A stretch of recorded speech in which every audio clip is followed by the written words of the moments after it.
Today's top stories at NBR. Who says they're being shut out of discussions on changes to immigration policy? A new pressure group joins opposition to a plan to build an international airport in central Otago. The future of the NZX-listed Fonterra Shareholders Fund remains up in the air. And there's more coming right up.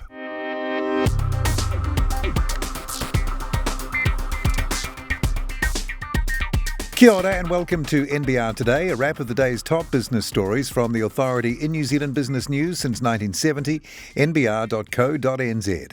It's Monday, July the 19th. I'm Paul Brennan. Thank you for joining us. ASB has followed AMP in appointing the world's largest fund manager, BlackRock, to oversee its investment book. Over 500,000 ASB customers with more than $20 billion invested across its suite of funds, including $13.5 billion in KiwiSaver, will benefit from BlackRock's global expertise, the bank said.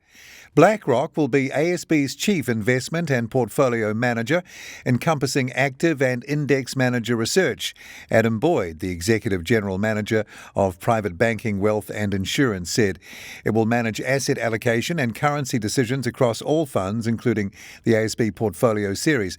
This work had previously been managed in-house with the support of external advisors.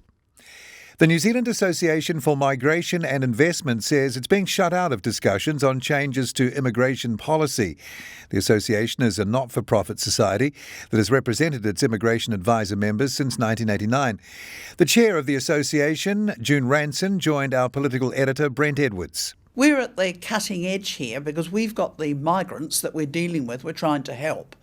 They're frustrated, they're stressed, their lives are on hold, and they're putting the pressure on the advisors and the immigration lawyers to get results. And then we're the ones that are dealing with the immigration officials, and at times we can pull our hair out. The chair of the New Zealand Association for Migration and Investment, June Ranson, with the NBR's Brent Edwards there.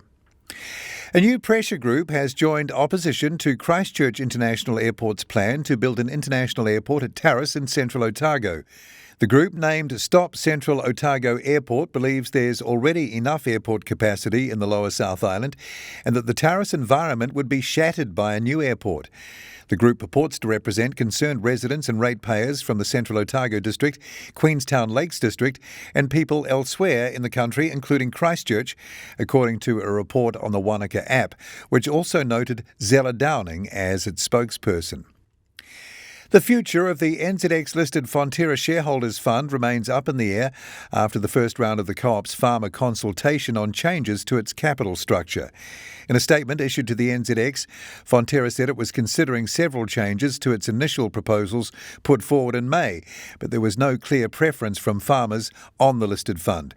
Fonterra Chair Peter McBride said the co-op was now drawing up a revised scheme based on farmers' views. The updated plan is due for release in September, in time for a vote at the annual meeting in December.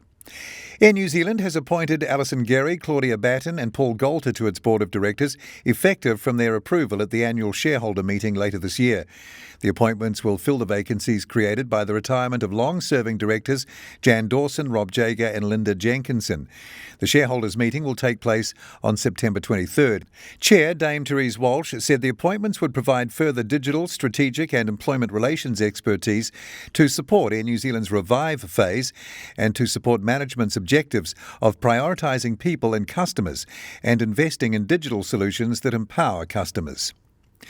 After a proposed one-year commercial trial by Zeesbury in China failed to get sufficient support from New Zealand kiwifruit growers, the kiwifruit marketer and exporter says it will use core business research and development activities to monitor the illegal production of SunGold G3 kiwifruit in that country. Here's Zeesbury's head of strategy in China, Matt Crawford. It is very hard. I mean, you look at, some of the incredible counterfeits that have been done, around the world, replicating a cardboard box and a plastic sticker is I'd say, at the lower end of barrier to entry. And so that is a challenge for us. But, that is, all these things we need to really look at what that looks like for us. Zeesbury's head of strategy China, Matt Crawford there. The full details of those stories and more are at nbr.co.nz right now. Tomorrow at NBR and Margin Call, Richard Stubbs talks about what makes a good company board, while John McDermott looks at the thorny issue of price gouging and the Comcom's inquiries. I'm Paul Brennan. I look forward to being with you again tomorrow around lunchtime for the morning's NBR trending stories. Then same time, same place, right here from 5:30 tomorrow for another NBR Today.